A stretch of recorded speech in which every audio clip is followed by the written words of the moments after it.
Hey, today we're talking about different comic book formats. I'm here with Chris. How you doing, Chris? Doing fine. How about you, Bob? Good, good. One of the things we've been talking between ourselves this week is the different formats of comics. And reason this sort of came up is that I believe, and I stated out there in social media, that I like a staple bound book, which is called saddle stitched. Mm-hmm. And it's just easier to read. It has that old comic book feel. It's just, to me, it's a comic book, you know? Right. But a lot of things that we're seeing now, and I've got some examples of, a lot of things we're seeing now is this, what they call perfect bind book, which is a square binding. Right. And, you know, why we're bringing this up is we've been heavily involved in discussing our crowdfunders. Right. And the crowdfunding stuff. And yeah, more and more I'm seeing this perfect bound book, and I really don't enjoy them when they're this size. Yeah, when they're if they're a standard size comic, standard pages, it doesn't. You lose something in the binding, in the center. The pages aren't. Yeah, you do. And what Chris is talking about, we were looking like right here. It makes it really hard to read this. I mean, you got to just about crack the book open. And that's because this book probably was originally drawn as a standard comic back in the day. This is a James Bond comic. And then when they went to print, they just did not allow enough room for the square binder. The square binder just does not open up as much as, say, I got this Frank Miller book here. You know, it opens up all the way. You can lay it flat. You can read it all the way in. Even 2-page spreads look real nice, where 2-page spreads does not look nice in the perfect bound because they're all folded up like this. Right. So yeah, I think some publishers and creators think, oh, I want the prestige look. You know, I'm going to crowdfunder and I'm going to ask $20, $25, $29 for my book because we're doing perfect bound. And I truly believe, man, just give me a comic, you know? Right. I mean, if your book is 70 pages or up, then square bound's the way to go. Oh yeah. You are. But I would say 60 plus. Yeah. You know, around that late 50s, 60 plus page range, you know. And when we talk about that in comics, you're talking usually in 4-page signatures. Right. So you're talking, 52 pages or less. You can get into a comic without much of a poofy bindery, something to get thicker. This is pretty thin. This is done on newsprint. So, poofy. And we'll get into stocks of paper later on another video. Yeah. But yeah, I would think 52 below, saddle stitch. This is called saddle stitching. It's 2 staples. It's been done since books and magazines been printed. Right. Anything above, I guess my first did on an introductory was probably starting to pick up the Lady Death crowdfunders, and they're all perfect bound. Right. But they are more page count. But also the bindery was planned. And I think that's what we can probably tell creators and publishers. If you are going to do a perfect bound, allow for more gutter. And you need to talk to your printer about how much more do you add so that your full 2-page spread, so it's easy to read without cracking it open. Yeah. Just definitions in case someone's not sure. When you said a 4-page signature over the square bound, the way anyone who may not know, is when they print a magazine or a comic book, it's 1 sheet folded in half, which gives you 4 pages. 4 pages.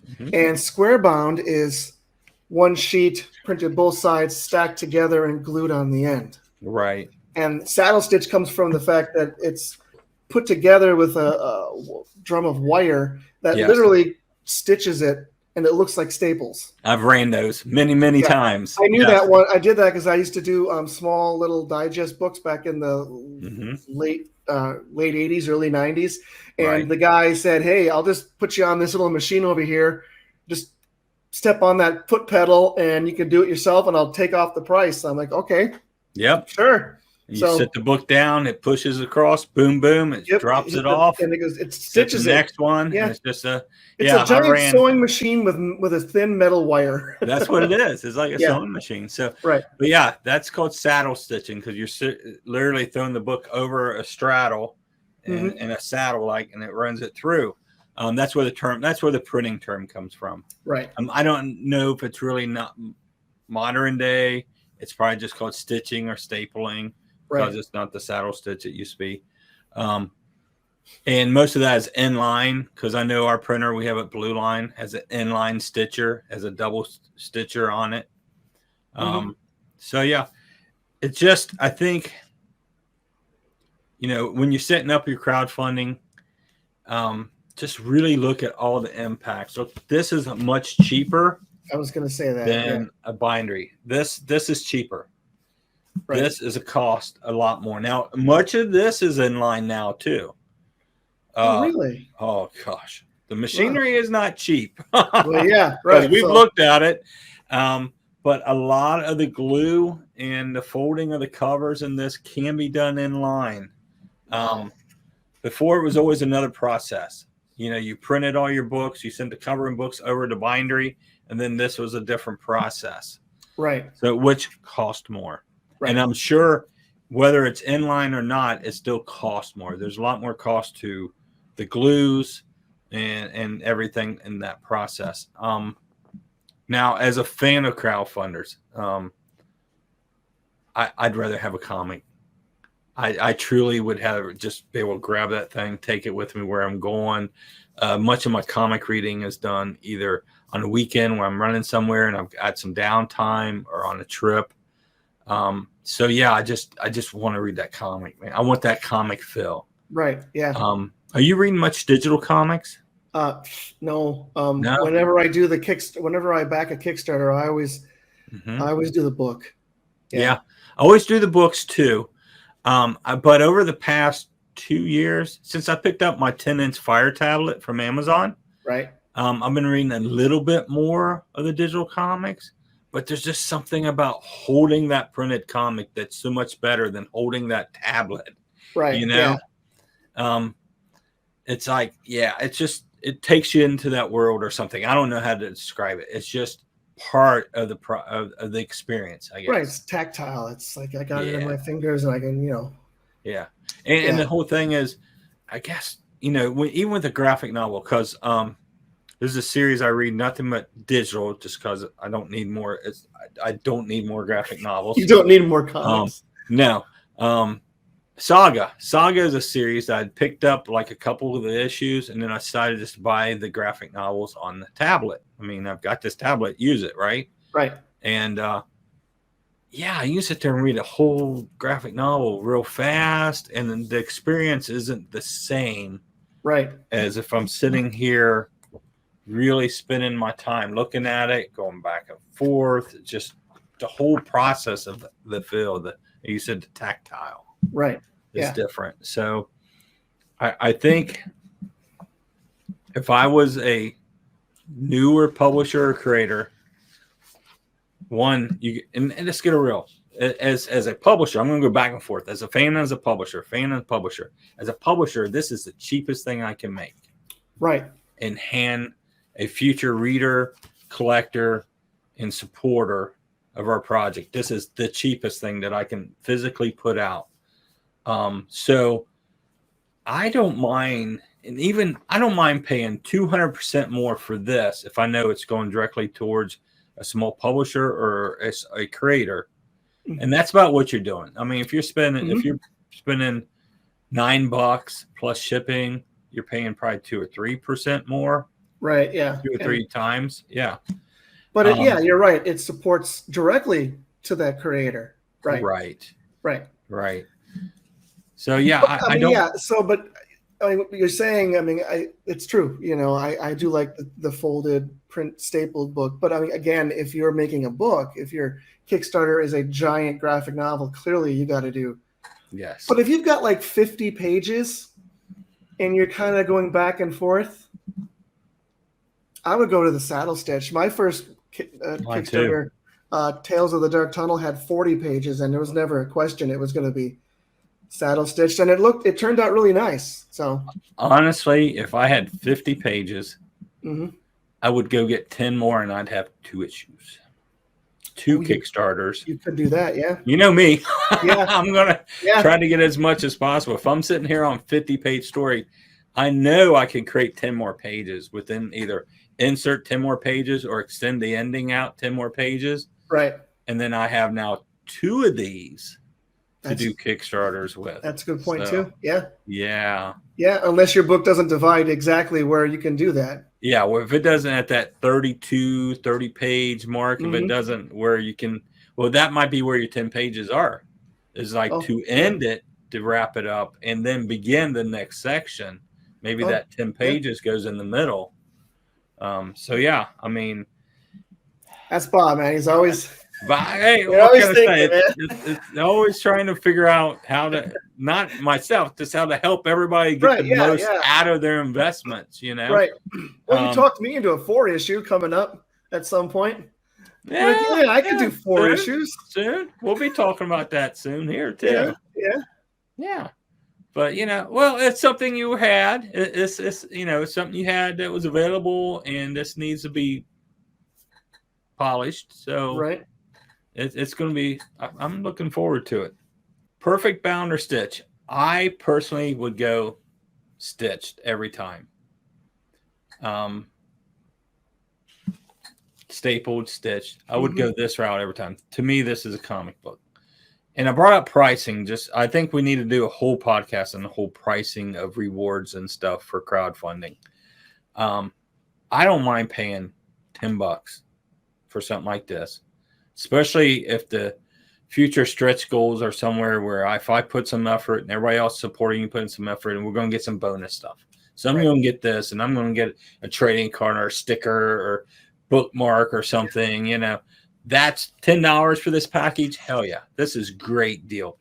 And we'll get into stretch goals and stuff later because that's the bonus. That's stuff we can't get at the comic shops. You know. Yeah. But yeah, so when I look to buy your project, I'm also going to look at what else is future. What else, if you hit these goals and these goals practical, what else am I going to get with this investment? So, you know, it's sort of I don't mind doing it. Now, when they set the stretch goals and stuff so high and they're barely made, and I'm looking at, you know, they're wanting $15-20 for a comic. And I don't believe there's going to be that many bonuses. It better be great artwork. Yeah. That's all I can see right now. All I can see is your cover and whatever interior pages you put in your story. That's it. That's all I can see. So it better be some awesome stuff to make you want to drop that money. Or you better be a damn good friend. Thanks, Bob. Yeah, I do have a couple of those laying around here. Yeah, you do. But yeah, just wrap this up. My personal opinion is stapled. Yep. I like them.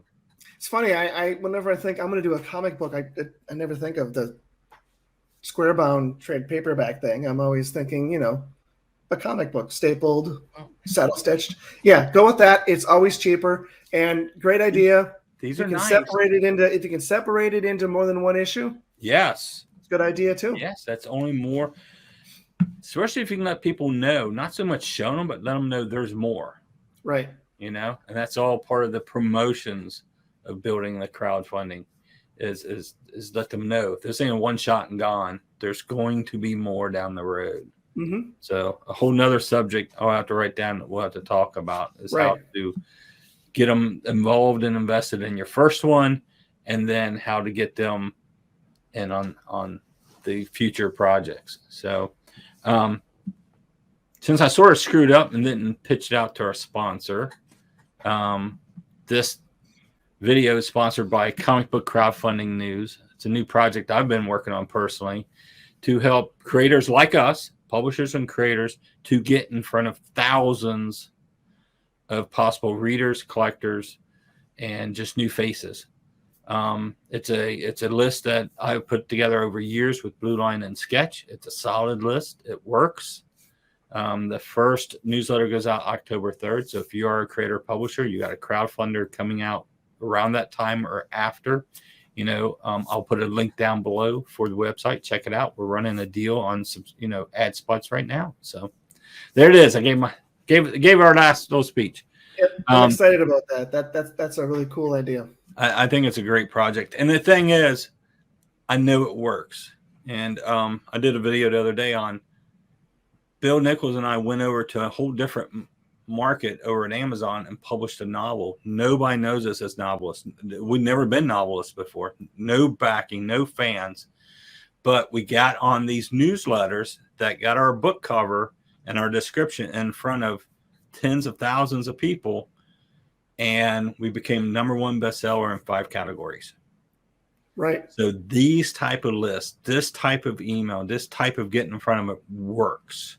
Mm-hmm. You took somebody who was not involved, and it like I said, 5 categories. I think we're in top 10 in 8 or 9 categories for Amazon. So that's how our first book launched. Mm-hmm. So this type of, I'm excited about it. I was working on this list sort of for myself and for you, and it hit me. Wait a minute. There's a ton of people that can use this. Yeah, that's I really think crowdfunding is where it's the future of comics. It's crowdfunding is definitely the comic shops of the future. It's just comic shops are I would not want to own a comic shop right now. As you know, I've owned multiple comic shops in the past, and I would not want to own one right now. It's just so many distributors, so many outlets you have to reach out to, and the discount's horrible. I was told even at an old shop that I used to own that they wouldn't put my book in it because I had no fan following for it at the time. You'd be taking up space. Exactly. And as I know, owning a retro video game store, floor space is valuable. Mm-hmm. You got to put stuff in that's going to turn, that's going to make profit to pay for everything. So yeah, I really think crowdfunding is the future in a great way. We've got some people like Brian Polito and Bill Tucci's doing some great projects, creating great funding, drawing a lot of attention to it. I'll never create a project. I shouldn't say I never. I don't believe I'll create a project like them because I enjoy publishing, but I also have a half a dozen other projects that I'm working on too. So I just want to build a following for my stuff, not so much of a huge corporation around it. But they're just drawing attention to crowdfunding, and I love it. Right. Yeah, that's a good thing. Yeah. Yes, very good. So next week, we'll be back with something about, I don't know, prints, trading cards. Yeah, the products. The products, the rewards, the additional rewards. We're talking about producing them and some things that we ran into and have problems with and try to give you tips on how to. If you have any questions, down below, list some questions. Chris and I can check them out.